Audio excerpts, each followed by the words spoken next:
Selamat pagi, Bu. Pagi, terima kasih. Sudah jam 9. Ini belum datang semua, tapi kita mulai ya sambil santai. Eh, Pak, screen saya sudah kelihatan belum ya?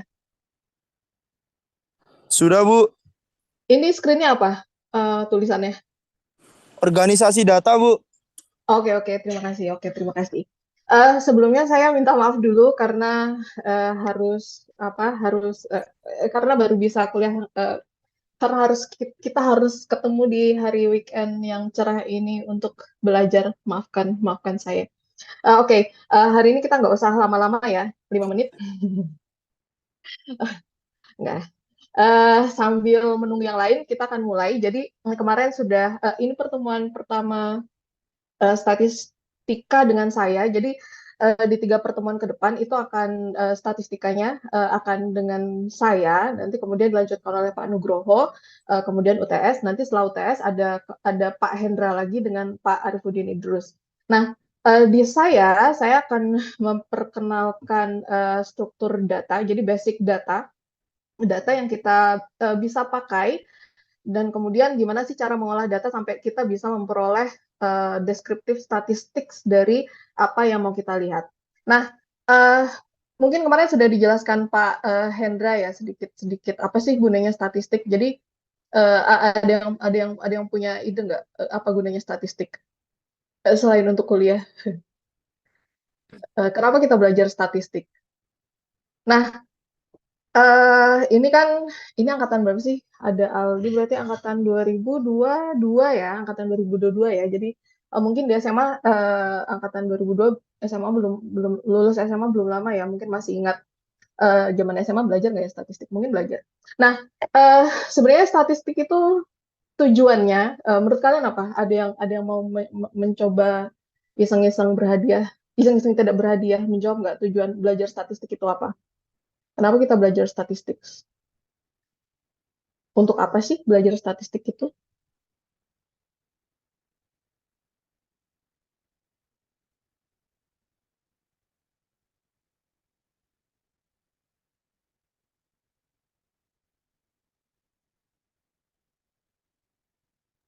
Izin menjawab, Bu. Silakan. Mungkin untuk memperkirakan Ini, persebaran data, Bu. mm-mm. Oke, bagus bagus. Itu awalnya ya. Jadi perkiraan persebaran data. Nah, yang pakai statistik itu nggak hanya kita di geologi. Kalau di geologi mungkin akan jauh lebih teknikal ya. Jadi misalnya kita mau tahu rata-rata nilai SiO2 di batuan vulkanik di Jawa gitu atau di Merapi gitu. Merapi kan udah mengeluarkan banyak lava dan pyroclastic flow ya misalnya. Sorry ya pakai contoh yang saya familiar. Nah, jadi misalnya kita mau tahu nih rata-rata SiO2-nya berapa sih, minimalnya berapa, maksimalnya berapa. Nah, itu kita perlu statistik. Atau kalau suatu saat kalian punya kesempatan untuk analisis batuan di lab gitu misalnya untuk tahu data apa analisis apapun, analisis geokimianya misalnya ya, itu nanti kan satu sampel kita biasanya akan bikin duplikat. Jadi kita untuk memastikan ada sampel repetisi namanya. Itu untuk memastikan bahwa satu sampel itu nanti akan diulang dianalisis lebih dari sekali. Itu untuk memastikan bahwa hasil analisis kita itu baik. Hasil analisis itu akan menunjukkan instrumen kita baik, kemudian SOP kita di labnya mulai dari apa crushing sampel sampai running sampelnya terus mixing solutionnya itu baik. Nah, itu salah satu contoh saat kita butuh statistika. Nah, sekarang contoh yang lain lagi ya. Ini contoh yang lebih lebih lebih umum, lebih mungkin lebih nggak terkait geologi. Nah, misalnya kalian tahu nggak tahun ini tuh UGM menerima berapa mahasiswa tahu nggak? Pernah googling nggak? Saya jujur nggak tahu UGM menerima berapa mahasiswa ya. Kalau di geologi ada 130 berapa gitu. Tapi kalau di UGM, I don't know. Ah, sorry. Oh, sekarang udah kelihatan Google Chrome belum di screen kalian? Sudah, Bu. Sudah, Bu. Sudah, oke, thank you. Nah, eh mahasiswa UGM, UGM 2000 berapa? 2023.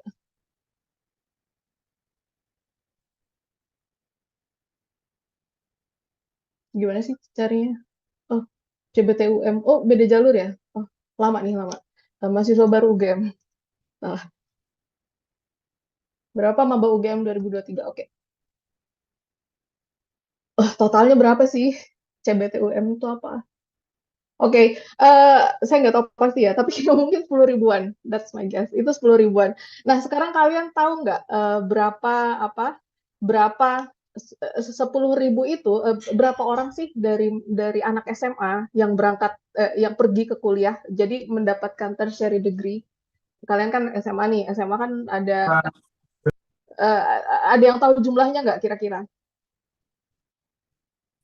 I did some digging ya. Jadi mahasiswa di Indonesia di tahun 2022 itu ada 9,3. Ini 2022 ya, bukan 2023. Itu kita punya 9,32 juta mahasiswa. Itu banyak ya. Itu dalam bentuk duit pun banyak. duit 9 juta itu banyak. Manusia 9 juta dikumpulin, saya nggak tahu. Mungkin menu-menuhin Monas atau enggak, tapi kayaknya lebih dari itu. Well, nah eh, dari data itu sebenarnya nggak banyak ya. Ada data yang lebih baik, sebentar, let me check. Oke, ini data yang lebih baik. Jadi di tahun 2022 berarti kan angkatan kalian nih. Jadi jumlah mahasiswa orang yang lagi kuliah itu ada 12 jutaan jiwa. Kemudian yang SMA 57 jutaan jiwa. Nah, itu kalau misalnya dibuat percentage, ini dibuat percentage. Jadi dia buat percentage-nya ini yang S1 di jenjang S1 itu 4,39%.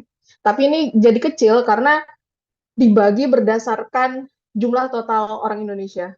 Total orang Indonesia di tahun 2022 itu sekitar berapa? 270-an juta mungkin, 275 jutaan lebih. Jadi dari 275 juta itu hanya 4% yang yang S1. Jadinya kecil. Ini jadinya kecil ya. Nah, ini sebenarnya bukan matriks yang baik. Jadi ini bukan matriks yang baik karena kita menghitung dari total populasi. Total populasi Indonesia 275 juta itu kan termasuk mbah-mbah yang udah 80 tahun, bayi-bayi yang baru I don't know berapa sih 1 tahun gitu misalnya. Jadi ini bukan matriks yang baik. Nah, sekarang ada contoh lain yang ini dari O OECD, sorry, yang ini. Jadi di OECD ini tapi dia pakai periode ya. Jadi di 2022 dari 2000 sampai 2021. Jadi yang dihitung adalah dari umuran mahasiswa kuliah dari umuran orang setelah lulus kuliah itu. Jadi kan sekarang kalian mungkin 20, 21 berapa sih umurnya? Sekitaran itulah ya. Nah, dari orang yang sudah lulus kuliah itu dihitung umuran orang produktif. Jadi di range umur 25 sampai 34 itu dihitung di Indonesia di survei. Jadi yang punya pendidikan S1 tertiary degree itu higher education. Jadi entah itu akademi terus politeknik atau sekolah vokasi D3, D1, S1 yang gitu-gitu. Nah, itu sebenarnya kita hanya 19%. Di tahun 2021 itu kita hanya 90% dari usia produktif yang punya pendidikan universitas atau pendidikan tinggi. Jadi habis lulus SMA lanjut. Jadi dari jumlah itu kita hanya punya 19%. Itu kecil kalau ini menurut mereka. Itu dibandingkan dengan OECD countries itu rata-rata 47%. Kita hanya 19%. Nah, uh, ini baru basic statistik ya. Jadi kita bisa melihat jadi dari angka yang kita hanya tahu kalau kita bilang ini mahasiswa UGM sekarang ada 10 ribu. 10 ribu itu banyak. Kalau 10 ribu itu semua berangkat kuliah jam 7.30 pagi bawa mobil, semuanya masing-masing bawa satu mobil atau bawa motor gitu, itu pasti bikin macet. Lumayan bikin macet Jogja. Nah, uh, Ata angkat tangan. Ini kepencet atau kepencet kayaknya ya. Nanti kalau misalnya ada yang mau tanya silahkan langsung buka mikrofonnya aja. Nah, sampai mana tadi? Oke, jadi statistik itu membantu kita punya makna. Jadi memberi makna. Jadi kita punya angka aktual, angka datanya, tapi kita bisa membuat memberi interpretasi atau makna dari angka yang kita punya. Nah, balik ke slide tadi sebentar.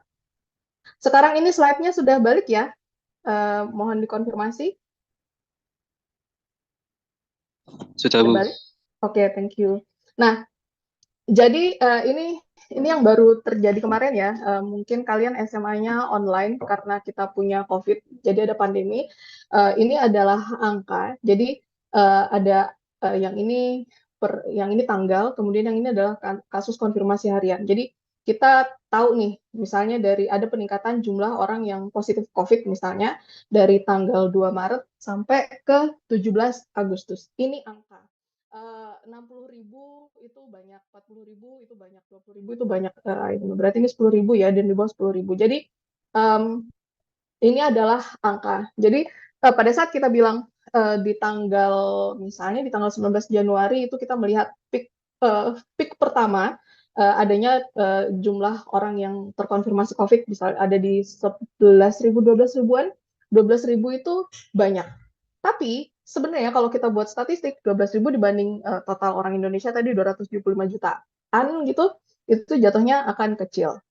Ini contoh kita memberi makna terhadap angka. Nah, ini yang meninggal di mana sih? Saya lupa ya. Kayaknya saya nggak bikin ya. Saya nggak nemu ya. Jadi termasuk kayak gini. Misalnya nih saat fatality rate. Jadi jumlah orang yang mati kalau misalnya orang kena COVID, terus dari orang yang COVID itu yang meninggal berapa persen? Itu namanya fatality rate. Itu juga adalah basic statistik. Jadi misalnya nih hitungan gampangnya ya, misalnya yang kena COVID yang ada 100 orang kena COVID, misalnya 10-nya kemudian meninggal. Itu berarti sebenarnya kan hanya berarti berapa persen tuh? 10% ya?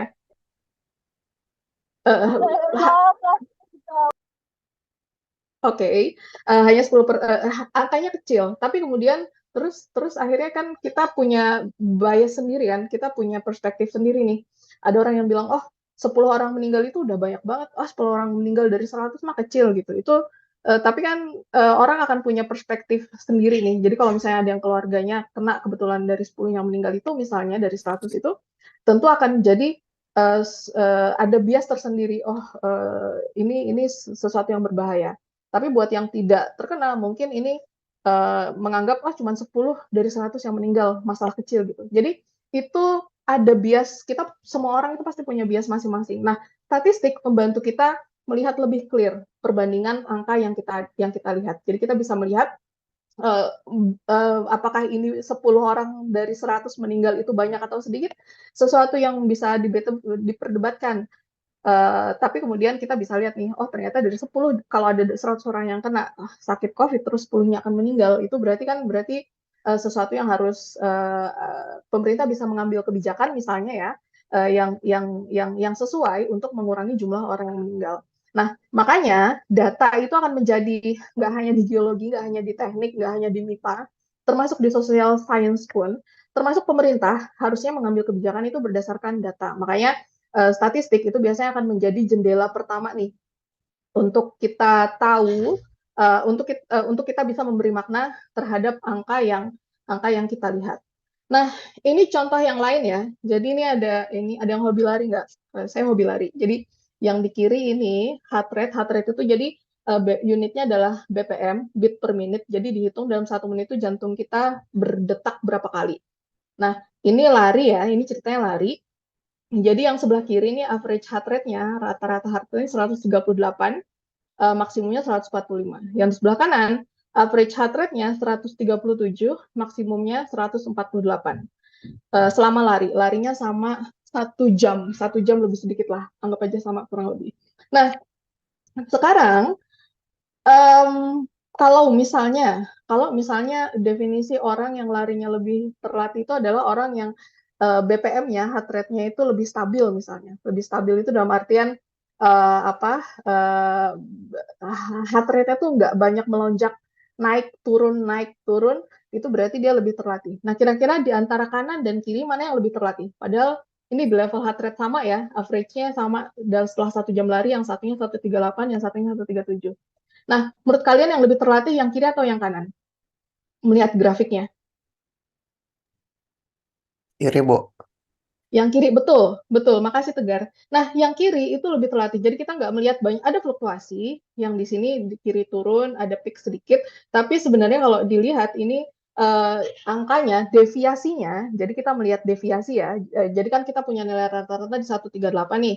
Tapi deviasinya, jadi seberapa banyak dia di atas atau di bawah nilai rata-ratanya itu jauh lebih kecil, deviasinya lebih kecil. Sementara yang di sebelah kanan ini lebih dramatik lagi ya. Jadi rata-ratanya 137, deviasinya jadi dia di atas rata-rata dan di bawah rata-ratanya itu jauh lebih besar. Jadi yang terlatih adalah yang di sebelah kiri. Ini contoh statistik yang nggak penting, tapi menurut saya seru. Jadi ini menggambarkan dengan statistik kita bisa membuat interpretasi yang membuat interpretasi dan kemudian kita bisa menyimpulkan nih. Karena kalau misalnya cuma lihat heart rate rata-rata average, ini kita pikirnya oh dua orang ini sama nih yang di kiri dan kanan itu skill larinya itu akan sama. Padahal jantungnya itu bereaksi berbeda terhadap aktivitas yang durasinya relatif sama.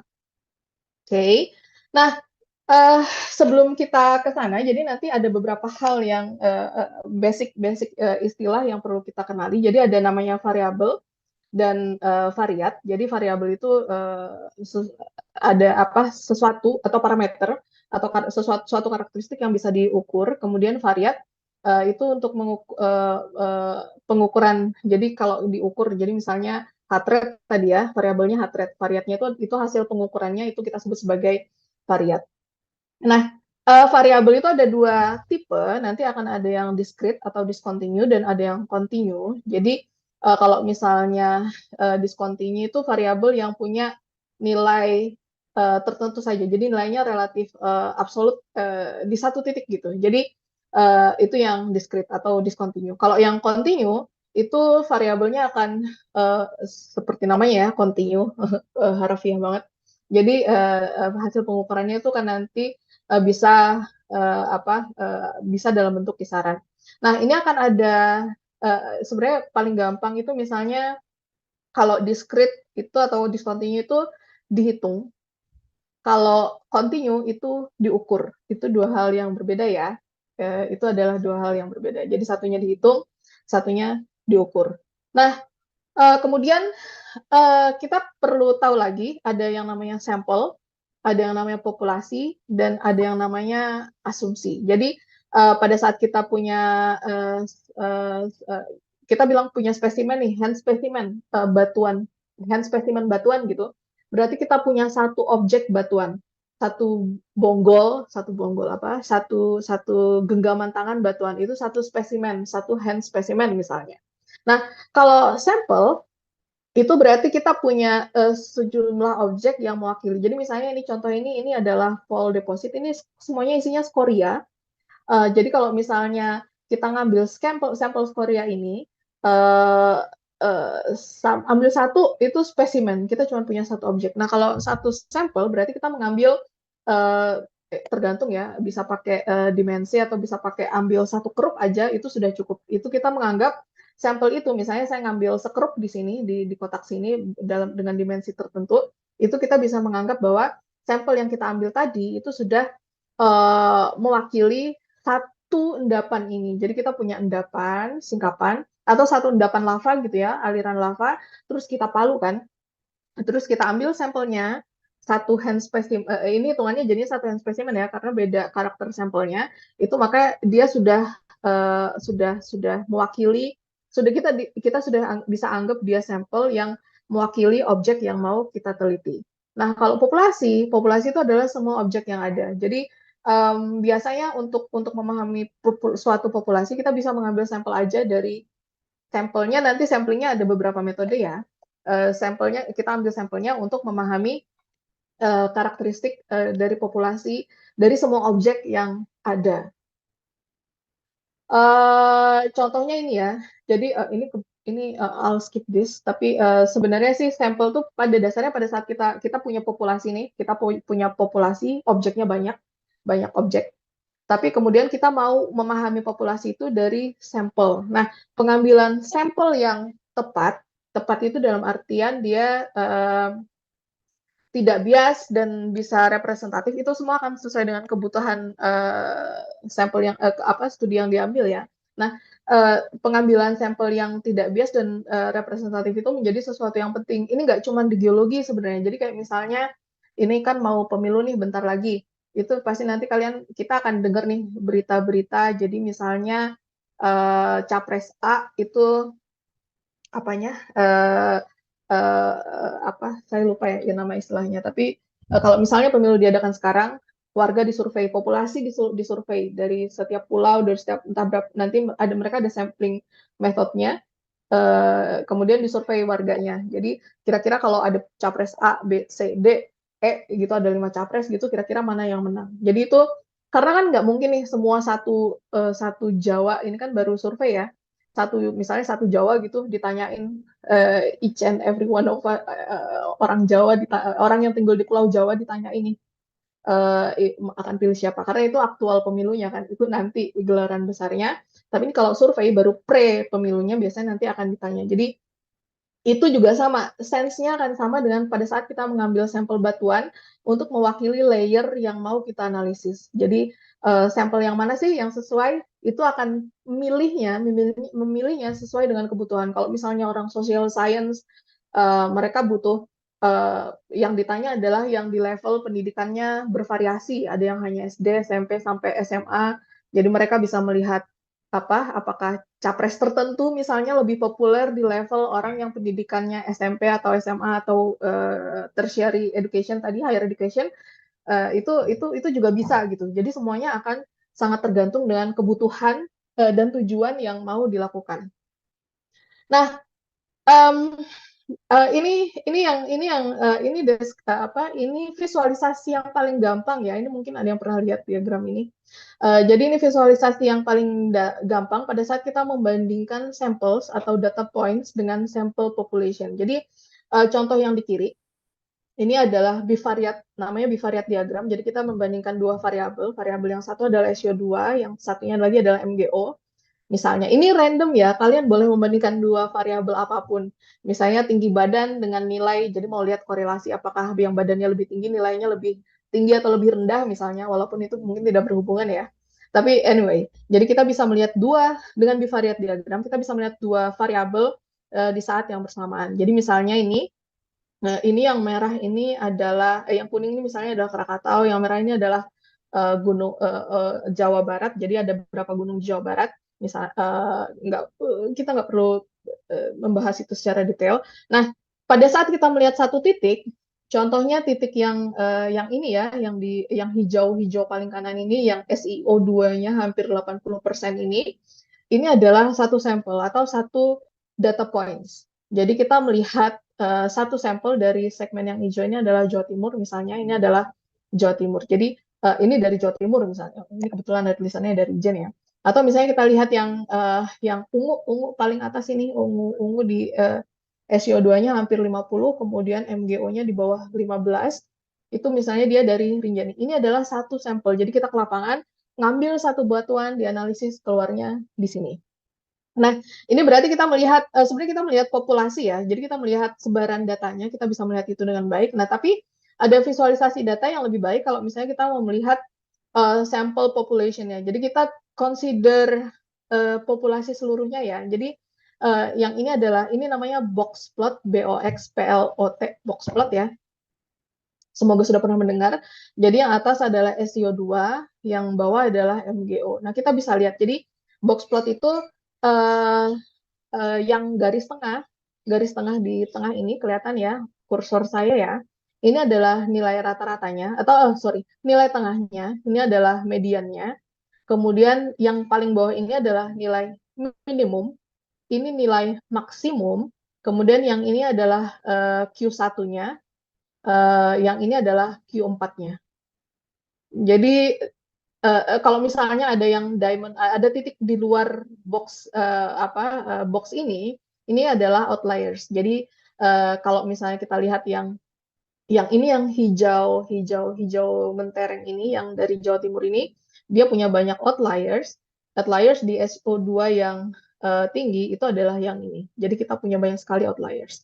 Atau kemudian ada contohnya ini di yang hijau mentereng ini, yang East Java ini juga kan dia banyak outliers-nya ya, hijau mentereng ini. Nah, itu adalah sampel yang ini. Jadi kita bisa, kalau misalnya kita melihat dari bivariate diagram ini kan semuanya dalam satu diagram ya. Jadi kita bisa melihat stretch datanya, tapi kita melihat korelasi antara dua variabel, antara variabel A dan B. Kita melihat korelasinya. Nah, tapi yang ini di sini kita melihat di box plot, kita melihat mereka sebagai suatu populasi. Jadi kita bisa lihat nih bahwa contoh misalnya yang si hijau mentereng ini, MGO-nya nilai minimalnya ada di sini, entah berapa ini, mungkin hampir 0, nggak nyampe 1 ya, di bawah 1 jauh. Nilai maksimalnya ada di sini, hampir 10. Yang ini nilai tengahnya, mediannya. Kemudian yang ini adalah Q1-nya dan Q4-nya. Jadi data kita menyebar di sini. Main population data kita itu ada di sini. Kemudian yang ini adalah outliers-nya.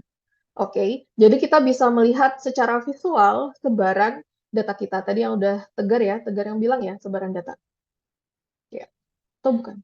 Tegar kayaknya. Nah, jadi kita bisa melihat sebaran data kita secara apa? Secara menyeluruh. Jadi lebih mudah. Jadi kita akan bisa lebih mudah. Jadi pada saat membandingkan satu dengan yang lain itu akan bisa kelihatan lebih baik. Ini kalau kita pakai box plot, BOX, plot kotak. Saya nggak tahu bahasa Indonesia, tapi box plot. Nah, tadi ingat ya, box plot yang ini, ambil satu blok box plot yang ini box plot yang manapun bebas, terserah, ambillah atau yang ini, terus kita rotate 90 derajat ke kanan atau ke kiri. Hasilnya akan seperti ini. Jadi ini nilai, kalau di sini misalnya nilai minimal, kemudian di sini nilai maksimal, yang hijau-hijau di luar ini adalah outliers-nya, yang di tengah itu ada mediannya, yang di sini Q1, yang ini tadi saya bilang Q4 ya, Q3. Jadi ini interquartile range-nya ada di sini, antara Q1 dan Q3. Tapi sebaran data kita ada di sini.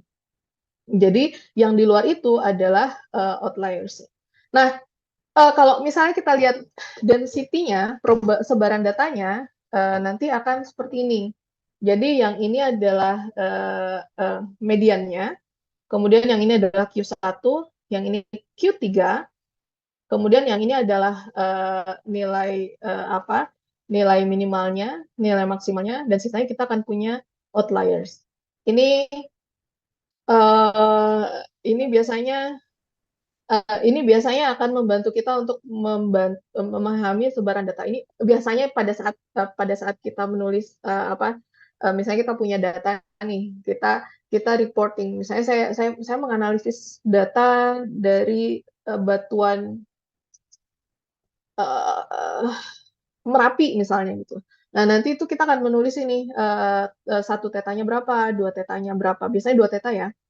Jadi kita akan tahu sebaran data kita itu akan seperti apa. Jadi ini dengan visualisasi yang simple ini kita bisa melihat nih dalam satu plot kita bisa lihat min-nya atau mediannya, kemudian mode-nya paling banyak berapa, kemudian mode-nya ada yang di sini ya. Kemudian kita bisa lihat outliers-nya dan kita bisa lihat persentilenya. Q1 dan Q3-nya dan Q2-nya, Q50-nya. Itu yang akan bisa kita lakukan nanti dengan latihan. Nah, ini mirip dengan box plot tadi ya. Jadi di dalamnya sebenarnya kita punya box plot kecil, ini namanya adalah violin plot. Jadi di sini sama ya, ini mirip, yang dalam kan mirip box plot nih. Tapi kita punya median, punya Q1, Q3, kemudian nilai minimal dan nilai maksimal. Sisanya adalah outliers. Nah, tapi yang ini kita sudah pakai kernel density estimation. Jadi kalau kita buat kernel data kita itu, kira-kira kita bisa melihat nih data yang padat itu ada di mana. Kalau yang ini berarti data yang paling banyak itu adalah di sini. Ini mirip dengan yang tadi ya, cuman visualisasinya aja saja yang agak sedikit berbeda. Nah, contohnya menariknya ini adalah tadi sekarang kita coba cek yang Krakatau ya. Krakatau ini ya, yang kuning di sini. Coba kita balik ke box Krakatau. Jadi kita kalau misalnya dengan box plot kita bisa lihat di sini mediannya, Q1 bawah, Q3 nilai min and max. Kita cuma tahu dia ngumpul di sini. Data kita sebagian besar itu ngumpul di sini, ngumpul di box yang warna kuning ini.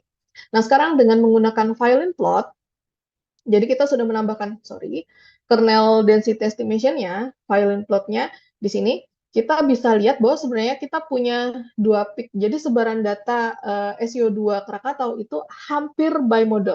Mungkin kita bisa bilang bimodal beneran. Bimodal dalam artian, jadi kita punya 2 peak di sini. Pertama di level 55-an lah, taruh 55-an. Kemudian yang kedua peaknya di level 70-an. Jadi kita punya 2 puncak. Jadi kalau dibikin histogram, kita akan punya 2 puncak data SEO2 dari Krakatau. Jadi in a sense, Violin plot akan lebih ekspresif dibandingkan dengan box plot untuk menggambarkan sebaran data kita.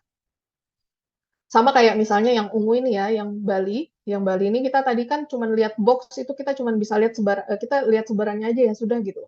Tapi dengan membuat kernel density KDE-nya, kernel density estimation-nya, kita akan bisa melihat apakah sebaran data kita itu akan bimodal atau unimodal atau malah mungkin kita punya 3 peak. Jadi ini akan menjadi satu visualisasi data yang sangat ekspresif dan harusnya bisa berguna untuk banyak bidang, nggak cuma kita yang di geologi.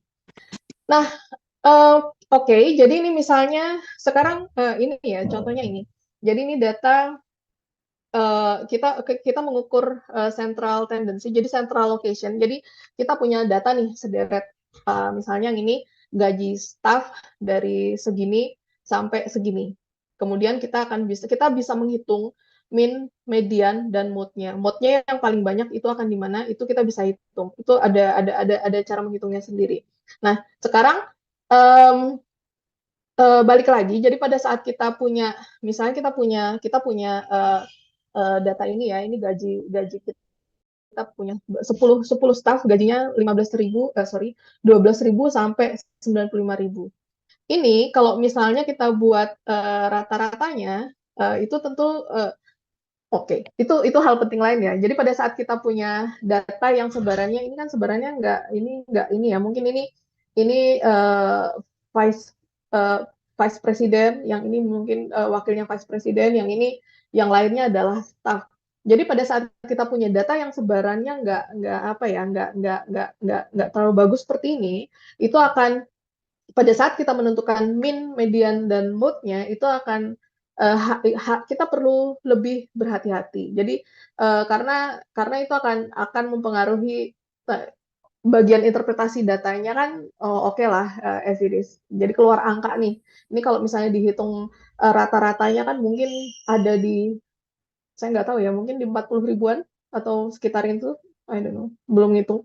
Jadi padahal kan gaji yang banyak rata-ratanya harusnya kita exclude 90K gaji nomor orang staff nomor 9 dan 10 ini kan untuk melihat actual min, median, dan mode dari salary kita. Jadi itu bagian dari apa ya? Itu bagian dari skill untuk memproses data nantinya. Jadi kalau misalnya ini kalau dibuat dengan box plot, kita akan bisa melihat sebenarnya bahwa misalnya yang ini adalah outliers karena populasi kita sebagian besar range gajinya ada di 12.000 sampai di 18.000. Sorry. Jadi itu jadi sesuatu yang penting. Sama kayak misalnya ini nilai atau apa ya? Saya lupa. Jadi misalnya kita punya angka 65 dan seterusnya sampai 92. Nilai minimalnya adalah 14, nilai tertingginya adalah 92. Jadi kalau misalnya kita menghitung semuanya secara segitu aja, itu nanti kita akan punya apa ya? Punya angka yang menarik karena itu nggak menggambarkan, tetap akan ada angkanya keluar, tapi itu nggak menggambarkan rata-rata populasi sebaran data yang sebenarnya. Nah, ini adalah kita habis nih mencoba latihan ya. Jadi nanti akan kita beri contoh menghitung. Jadi misalnya ini. Jadi ini adalah jadi saya punya data sebentar. Jadi saya punya ini Excel-nya sudah kelihatan belum ya? Excel-nya. Ada yang bisa lihat Excelnya? Sudah, Bu. Sudah, oke, thank you. Jadi kita punya ini ada data SEO2 dan MGO yang tadi, ada nama gunungnya, kemudian ini ada berapa data ya? Ada 671 data. Nah, ini kalau dibuat histogramnya, sebarannya akan seperti ini. Jadi ini ada histogramnya. Dari sini kita bisa lihat ini ada nilai nilai tengahnya, mediannya, terus ini ada Q1 dan Q3-nya. Ini 1 theta dan 2 tetanya. Kemudian di sini ada nilai minimalnya dan nilai maksimalnya. Nah, nanti karena tujuan kita mau melihat data ini ya, jadi nanti harapannya kita bisa menghitung cara manual. Jadi kalau misalnya datanya cuma 10 dihitung manual itu masih dengan kalkulator yang tidak scientific kalkulator jualan daging aja itu sudah bisa. Tapi kalau misalnya datanya sampai 600-an, nggak usah 600-an, data 20 aja dihitung dengan kalkulator daging, bisa, tapi akan melelahkan. Nanti akan saya contohkan. Oh, sorry. Nanti akan saya contohkan gimana kita bisa menghitung ini dengan Excel ataupun dengan menggunakan, yang ini dihitung dengan menggunakan Python. Jadi dengan menggunakan Python kita bisa membuat ini dengan cepat, tidak peduli datanya banyak atau sedikit. Nah, biasanya yang paling penting adalah pada saat kita melaporkan standar deviasi, nanti akan saya tunjukkan rumus menghitung standar deviasi. Itu nanti kita akan bisa melihat sebenarnya tadi ya, jadi SD-nya kan nanti ada SD1 dan SD2, standar deviasi 1 theta dan 2 theta. 1 tahu? 2 tahu? Saya lupa ya, simbol apa ya. Oke, nah jadi nanti kita bisa melihat nih, jadi ini nilai tengah kita, jadi pada data kita tuh ada di mana sih, apakah dia masih dalam range 1 theta atau dalam range 2 theta. Nah, jadi di standar deviasi di 1 theta itu kita probability, jadi probability-nya 68%, 2 theta 95%, 3 theta, 4 theta 99 dan 99. Itu maksudnya apa sih? Kenapa? Oke, ini sebelumnya ini namanya adalah normal distribution. Jadi distribusi normal itu akan seperti ini. Ini yang kita bilang sebagai Gaussian distribution. Jadi mengukur apapun, kita nih ya, mengukur apapun, pada saat mengukur apapun, itu mau mengukur tinggi badan, mengukur gaji, mengukur nilai, pasti akan punya tendensi, kita akan punya Gaussian distribution, atau normal distribution. Ini namanya central theorem, saya lupa namanya, tapi central theorem. Jadi pada dasarnya populasi, semua orang, apapun itu, parameter apapun, variabel apapun yang diukur, itu kita akan ada di range rata-rata. Termasuk saya, termasuk kita, sebagian besar kita itu akan ada di rata-rata. Jadi sebarannya akan seperti ini. Mau gaji, mau tinggi badan. Jadi nanti contoh misalnya kita menghitung pendapatan rata-rata orang Indonesia di usia produktif. Itu distribusinya juga akan seperti ini. Cuman angkanya di sini beda ya, angkanya di sini entah berapa juta saya nggak tahu, misalnya berapa puluh juta atau berapa ratus juta gitu. Jadi distribusinya akan selalu seperti ini. Jadi rata-rata ini adalah nilai rata-rata orang, terus ada beberapa orang yang penghasilannya juga di bawah rata-rata, dan ada beberapa orang yang penghasilannya di atas rata-rata, dan yang ini adalah 1% dari 1% orang yang suginya mungkin konglomerat Indonesia gitu misalnya. Itu akan ada di sini. Itu contoh kalau misalnya kita mengukur gaji. Atau kalau misalnya mengukur tinggi badan ya, orang Indonesia ini semuanya diukur tinggi badannya. Nah itu rata-ratanya akan jatuh di tengah. Ini rata-rata tinggi badan orang Indonesia. Nah terus nanti sisanya di kirinya akan lebih tingginya, lebih rendah daripada orang rata-rata. Terus ada yang tingginya lebih dari rata-rata. Yang ini mungkin pemain basket. Siapa sih pemain basket yang tingginya di luar rata-rata di Indonesia? Saya nggak tahu. Misalnya akan seperti itu ya. Jadi variabel apapun yang diukur, itu kita akan hampir selalu punya normal distribution. Tapi nanti kadang dia punya ekor di kanan atau punya ekor di kiri. Atau kita bisa menggeser nih. Jadi kalau misalnya pemerintah ya, harusnya ya, misalnya kita punya pendapatan orang misalnya di sini. Kalau misalnya kita mau ekonomi lebih baik, misalnya kita maunya histogramnya ini, normal distributionnya ini geser ke arah kanan. Kalau geser ke arah kiri, berarti secara umum seluruh orang Indonesia akan pendapatannya turun. Jadi eh, apapun yang diukur itu pasti akan relatif distribusinya akan seperti ini kurang lebih. Itu namanya central central theorem. Saya lupa apa, tapi itulah. Nah, oh ini kurang lebih ya.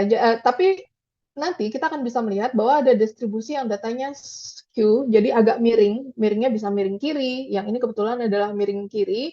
Nanti juga bisa miring kanan. Nanti ada yang tailnya panjang. Tailnya panjang itu ini kan stop di sini ya. Tapi nanti kita akan punya outlier yang panjang banget di sisi sebelah kanan. Semakin misalnya di atas 40 gitu.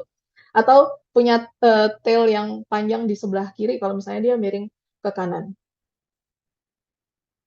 Oke, ini sama lah ya. Ini nanti kita akan bisa melihat menghitung itu. Jadi langsung ke contoh aja ya. Langsung ke contoh aja. Ini nanti slide-nya akan saya buatkan elok. Jadi nanti eh silakan apa?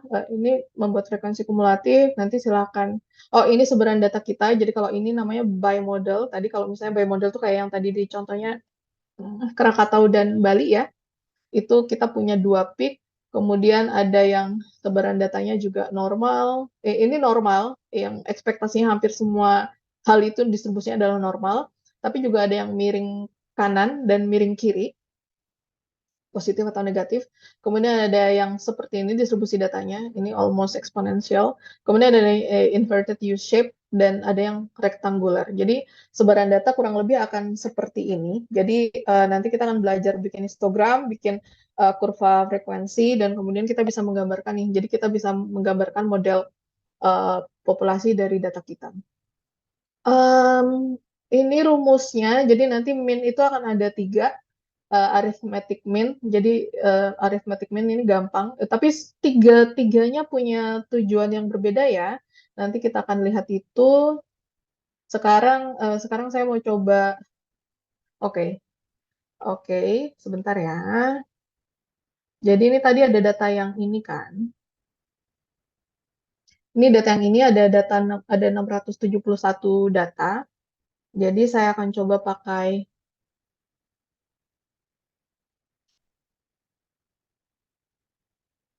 ini kalau dihitung agak prokose ya. Saya akan coba pakai Python. Sebenarnya bisa juga pakai Excel, tapi akan saya lebih suka pakai Python. Kita akan membuat histogram dengan cepat.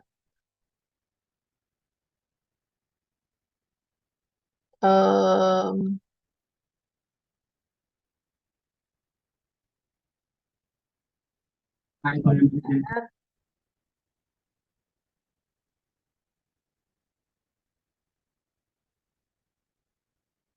Oke, saya akan perlu. Ini saya belum beres, sorry, tadi belum beres import library, bisa dilupakan.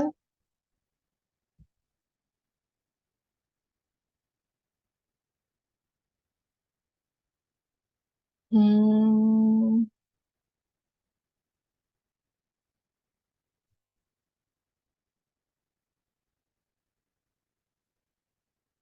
Sebentar ya, komputernya agak lama kalau manggil si Bon.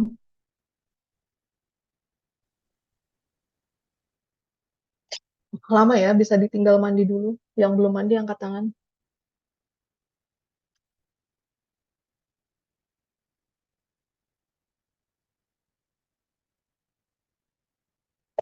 Lama ya Bunda, sebentar ya.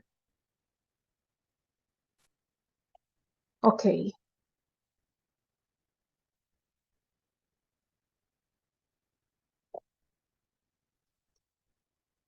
Oh, sorry ya, nyawanya belum ngumpul. Jadi saya masih typo-typo. Enggak sih, nyawa ngumpul juga masih typo. Oke, sekarang kita mau lihat data yang ini ya. Jadi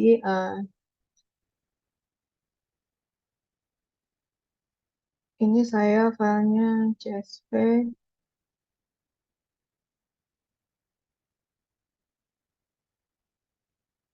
namanya CJ SI md.csv.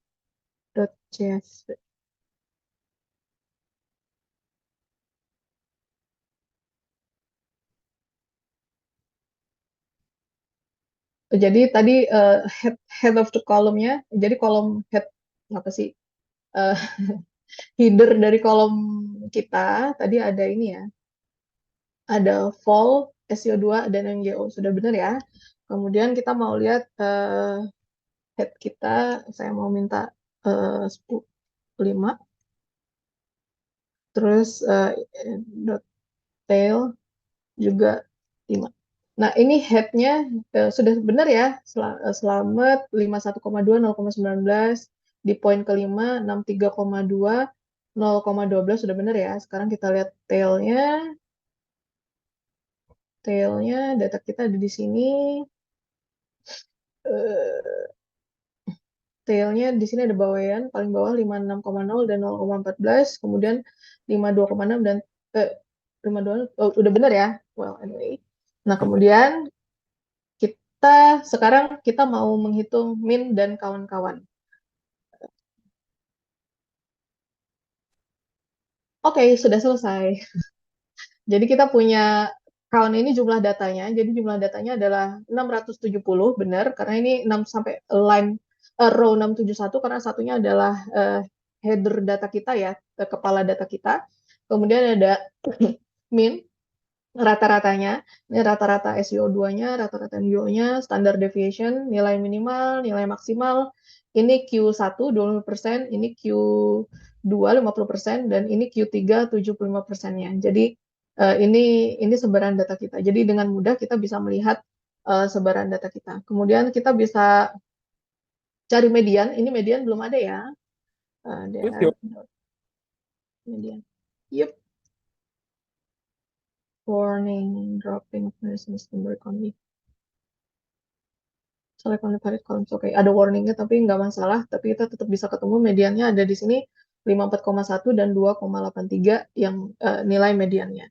Sekarang kita mau membuat histogram. Jadi kita bisa membuat histogram dengan Seaborn. Jadi kita pakai SNS. Saya lupa ya. Ini sudah ada di Elox ya. Di Elox contoh scriptnya pun, contoh datanya. Nah, sudah belum ya? Sudah dari tahun lalu.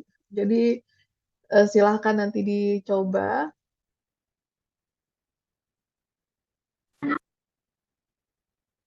Oke. Sudah keluar ya? Sebentar, let me check. Keluar di layar satunya.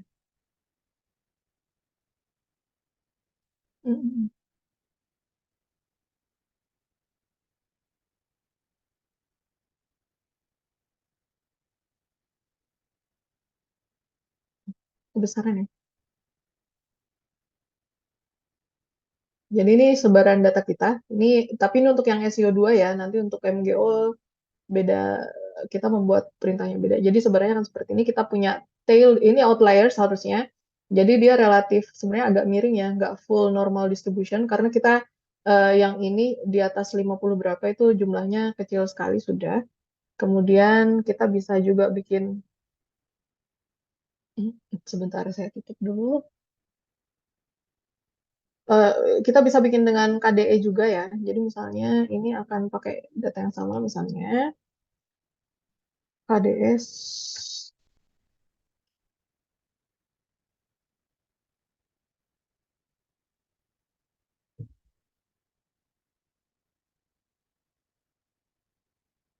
Ini kalau sudah pakai kernel density estimation, jadi ini calculated KDE-nya. Jadi smoothing curve-nya itu akan menggunakan KDE, kernel density estimation. Jadi kita akan punya yang seperti ini.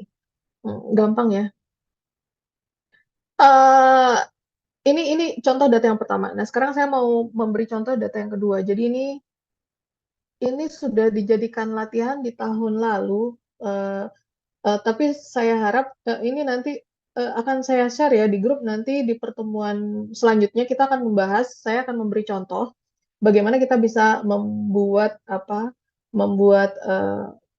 menghitung, jadi membuat kelas. Jadi nanti kita akan mencoba membuat yang dengan MGO tadi. Jadi di sini nanti kelasnya, jadi ini data ya. Jadi ini data random. Ini apa sih ceritanya? Data nilai ceritanya. Nilai. Jadi ini ada 21 data, range-nya seperti ini. Nanti dengan Excel dan dengan cara manual, kita bisa hitung dua-duanya. Dengan Excel gampang banget, kita bisa bikin juga bisa tahu nilai min dan max-nya dengan argumen seperti ini. Jadi kalian harusnya sudah familiar dengan Excel ya. Yang yang sudah sering main Excel siapa? Angkat tangan. Lihat angkat tangan gimana? Yang sudah sering main Excel siapa? Angkat tangan. Angkat tangan di sini maksudnya di Zoom. Oh, pasti sudah pernah ya? Pasti sudah pernah ya? Oke, jadi ini tahu nilai minimal, kemudian ini adalah rumus untuk tahu nilai maksimal. Nah, ini nanti akan saya kasih. Ini ada dua comparison ya, ada dua perbandingan yang menarik. Jadi kita mau membuat kelas nih. Jadi ada dua poin. Jadi kita mau membuat kelas. Kalau misalnya kita punya ini mau saya bagi jadi 6 kelas gitu. Ini bebas ya, kita bisa ganti dia jadi 5 bins atau 6 kelas atau 7 kelas. Itu sesuatu yang bisa kita tentukan eh, eh, sesuai dengan kebutuhan kita. Jadi misalnya ini dengan 6 bins ditentukan dengan Python, itu akan seperti ini sebaran datanya. Jadi nilai minimalnya tadi kan 53 ya. Kita mulai dari sedikit di bawah 5,53.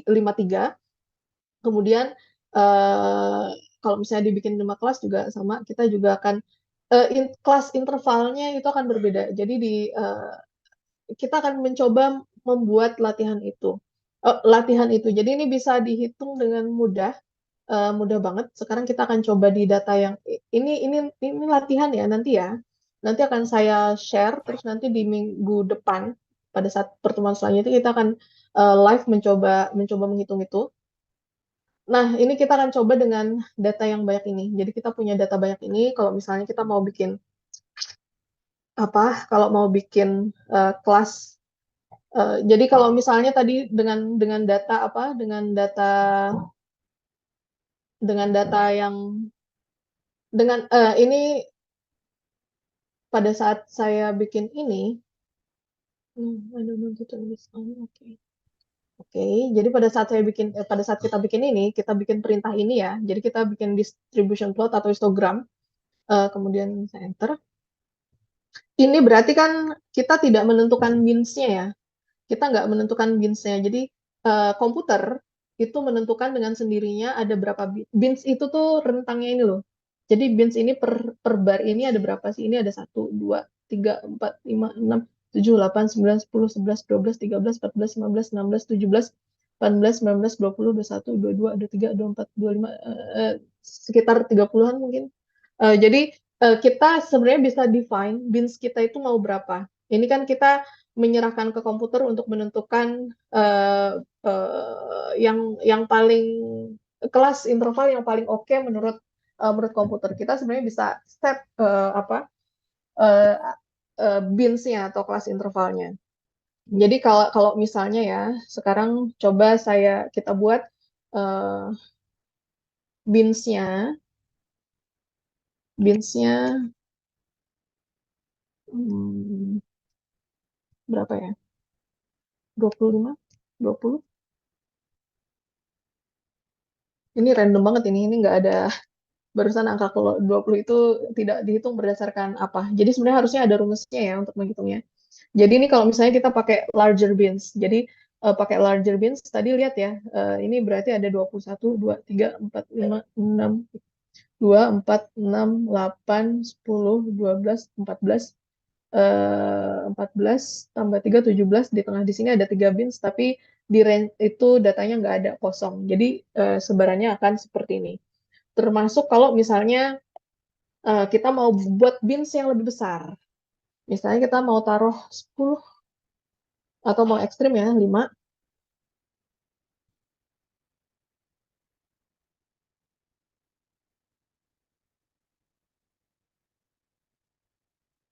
Sebenarnya akan seperti ini.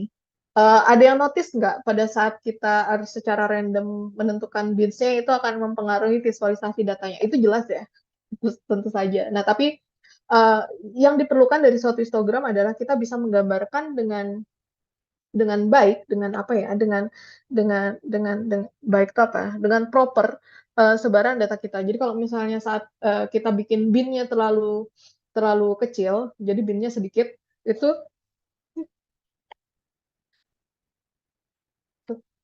sorry, sorry nggak jadi bersin. Jadi pada saat bins-nya terlalu kecil seperti ini, aktual sebaran datanya akan tidak begitu jelas, jadi nggak terlalu bagus. Tadi kalau misalnya dibuat di aktualnya, kita serahkan ke komputer, kita akan punya bins yang menurut komputer itu lebih proper. Nanti sebenarnya kita di pertemuan selanjutnya kita akan melihat, jadi ada beberapa rumus yang bisa dipakai untuk menentukan bin-nya, atau bin itu sebenarnya ekivalen dengan kelas intervalnya ya. Jadi range berapa sampai berapa itu bisa kita tentukan. Nah, um, sekarang sekarang kita mau bikin coba misalnya saya pakai ada namanya aturan Sturges class interval. Saya lupa ya rumus apa. Sebentar, googling dulu ya. Sturges.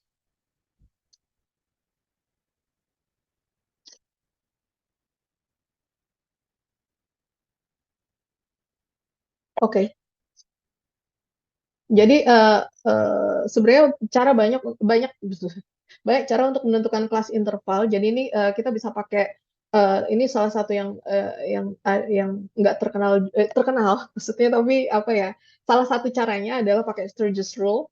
Itu rumusnya adalah ini 1 + 3,3 log n ini adalah jumlah data kita. Jadi tadi ingat ya, jumlah data kita ada 670 di slide di data yang barusan, yang data SI dan MG.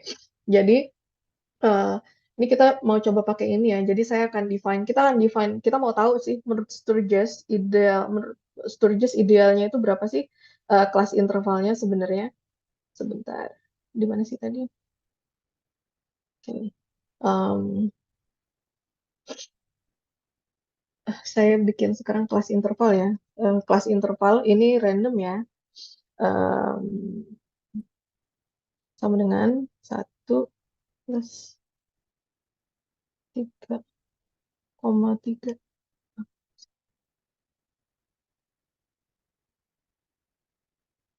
1 + 3,3 log n. 1 + 3,3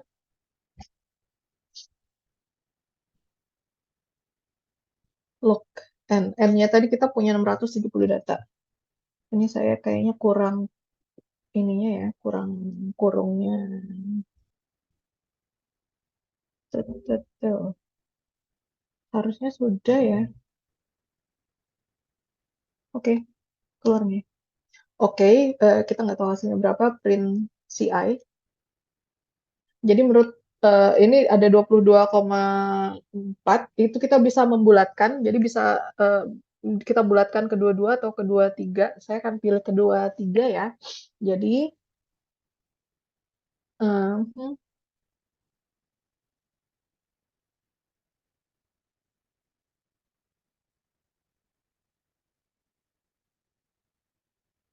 saya akan bikin ini. Jangan pakai itu, nanti dia salah argumen. Saya nggak mau panjang-panjang. Kelasin sama dengan kita tadi punya DF, terus pakai kita mau yang SO2 dulu.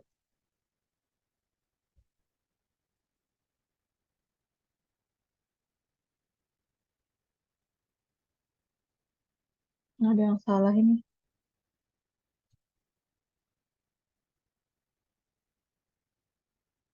Sebentar, ada yang salah. Oh, I see.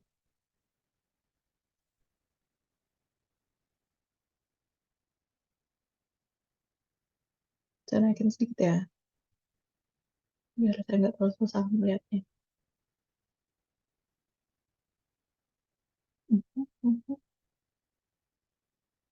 Oh, oke.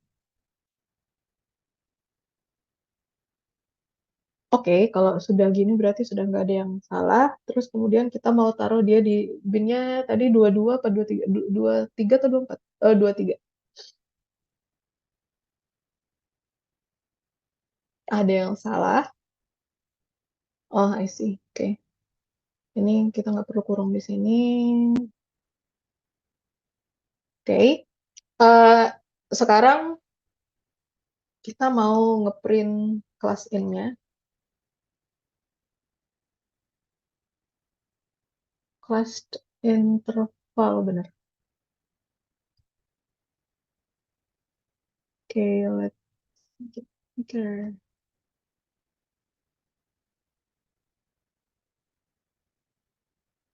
Jadi ini ya, kita punya kategorisnya nanti ada dua kelas interval ini harus saya kecilin atau saya besarin ya, biar kelihatan mudah. Masih nggak terlalu kelihatan dengan jelas. Sebentar ya, saya stretch.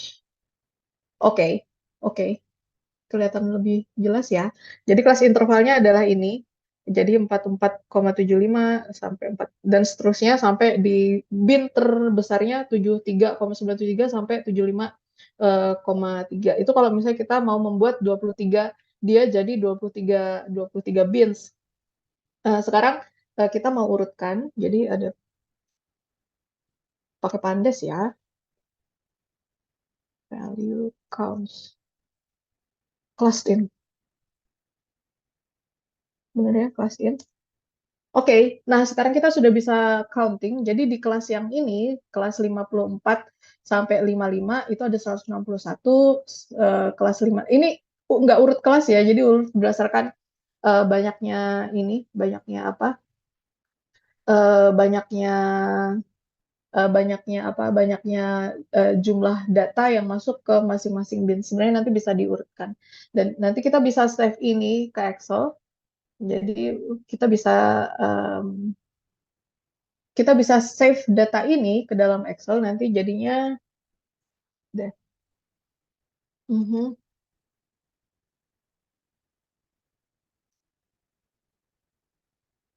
Val- Value counts, value counts plus in. Udah itu dot to Excel. Saya mau save ini sebagai Excel trial SO2.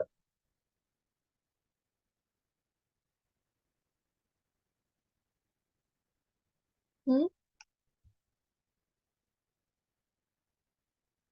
Mhm. Mhm. Ada yang salah.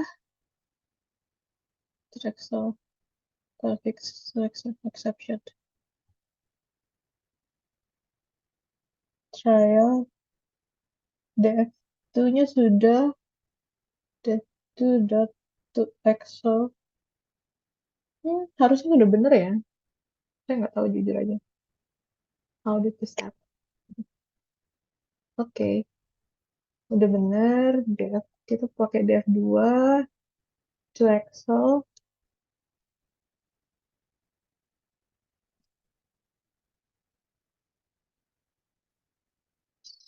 Oh, I see. I see. Benar, Excel aja. Saya lupa. Kita harus define nama filenya. Excel access.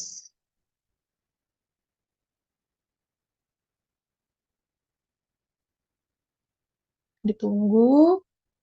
Oke, harusnya sudah ada di folder stylers. Gimana ya foldernya? Download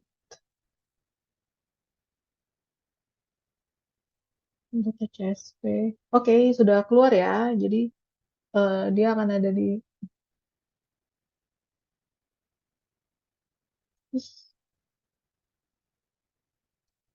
trial SIO2 kita sudah ada di sini.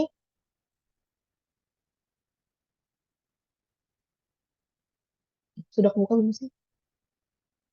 Oh, sudah ada di belakang. Jadi ini hasil dari eh, apa? Dari kita bikin bikin kelas interval tadi. Sudah ketemu ya. Nanti tinggal diurutkan berdasarkan range terbesar dan terkecil juga udah bisa. Sebenarnya di Python juga bisa diurutkan dengan itu. Em, Oke, don't save. Nah, ada yang mau ditanya nggak sejauh ini? Ada yang mau ditanya nggak? Apapun itu boleh, silakan.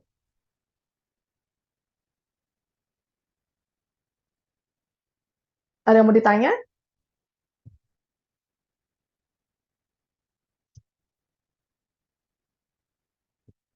Oh, itu saya nanya yang belum mandi sih. Sama saya juga. Oke, em, oke. Ini eh, ini kita akan latihan di minggu depan ya. Jadi eh, karena kan ujiannya nggak pakai Python ya, juga nggak pakai Excel. Jadi nanti kita akan latihan ini. Jadi dengan menggunakan data ini, silakan dicoba. Jadi yang manually calculated ini adalah saya ngitung manual. Jadi kita menentukan kelas intervalnya. Terus kalian di sini boleh misalnya kita mau bikin PR selanjutnya coba mungkin bikin 4 beans ya. 4 beans atau kelas interval. Yang ini kan sudah 6 kelas, 5 kelas. Jadi kalau misalnya 5 kelas, kalau 6 kelas, kelas intervalnya akan 2,83. Kemudian kalau 5 kelas itu kelas intervalnya ada di 3,4. Nah, kita akan notice, nanti kalian akan notice juga. Jadi pada saat kita pakai komputer dengan Python misalnya, itu dia nanti akan kelas interval di awal itu akan sedikit berbeda. Jadi dia menurunkan 0, berapa di bawah nilai minimalnya. Jadi ini kan nilai minimalnya, nilai terendah di data yang 21 data ini kan adalah 53. Jadi biasanya dia akan memulai di bawah 53. Tapi di topnya, di kelas maksimalnya, ini kan nilai maksimalnya 70 ya, kelihatan ya. Itu nanti di maksimalnya dia akan pas di 70. Jadi yang bisa diedit, di otak-atik, diwahin itu adalah yang nilai minimalnya. Jadi nilai minimalnya dimulai sedikit di bawah 3, sedikit di bawah 53, uh, sementara nilai maksimalnya tetap di 70. Di sini tetap 70. Nah, nanti pada saat menghitung manual, kita juga akan bisa sama. Jadi kalau misalnya pada saat kita menghitung manual, jadi saya mau tahu nih kelas interval apa. Kelas interval kalau misalnya kita mau bikin 6 kelas. Jadi saya akan menghitung kira-kiranya itu dengan selisih antara nilai maksimal dengan nilai minimal dibagi jumlah beans-nya. Ini kalau beans-nya 6, kita bagi jadi 6. Tapi kalau misalnya kita mau beans-nya 5, sama, tapi kita bagi 5. Jadi kalau misalnya ini saya mau bikin 4,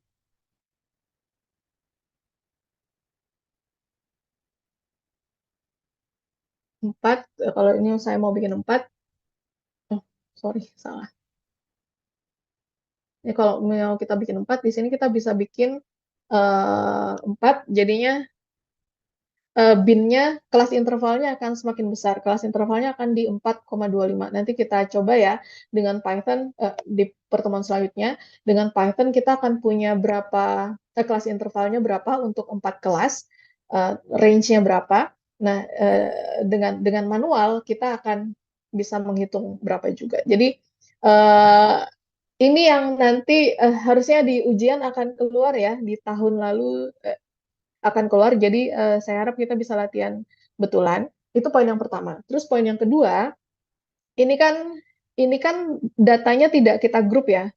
Ini datanya masih actual satu data point, satu sampel. Jadi ini dari satu sampel, ini dari satu sampel. Jadi kita punya 21 actual data points. Nah, sekarang kita juga bisa membuat grup data. Jadi kalau yang ini adalah ungroup data yang tadi. Ini ungroup data kita. Ini kan ada 21 data point ya. Ini yang datanya tidak dikelompokkan, tapi kalau misalnya sudah digrupkan, jadi sudah digrupkan datanya, kita akan bisa melihat bahwa nilai min-nya, nilai mean deviation, variance, standard deviation, standard error, median, dan mode-nya itu akan sedikit berbeda. Jadi nanti kelihatan ya ini komparasinya side by side, nggak side by side sih, komparasinya akan kelihatan. Jadi nanti kita akan belajar menghitung itu. Jadi dengan yang group data dengan ungroup data akan jauh lebih mudah Tapi yang grup data akan jauh lebih nggak sulit sih sebenarnya. Sulit kalau harus pakai kalkulator daging. Kalau pakai Excel sih gampang banget. Itu kita akan bisa bikin ini. Oke, ada yang mau ditanya nggak sejauh ini? Oh, kalian sudah diberitahu Pak Hendra eloknya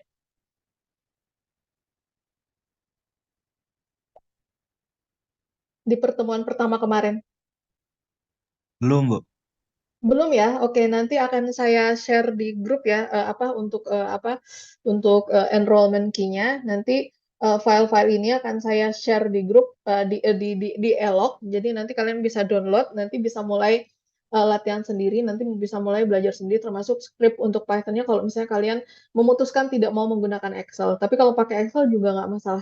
Mau pakai Excel, mau pakai apapun tidak masalah. Mau pakai kalkulator daging juga tidak masalah. Yang penting eh, kita tahu prinsip atau cara menghitungnya dan nanti cara menginterpretasinya. Jadi kita di minggu depan akan fokus ke cara menghitungnya, baru nanti di minggu depannya lagi nanti kita akan membahas kira-kira interpretasinya apa sih dengan tadi sudah sekilas melihat ya dengan populasi data yang kayak di histogram atau di box plot itu maknanya apa.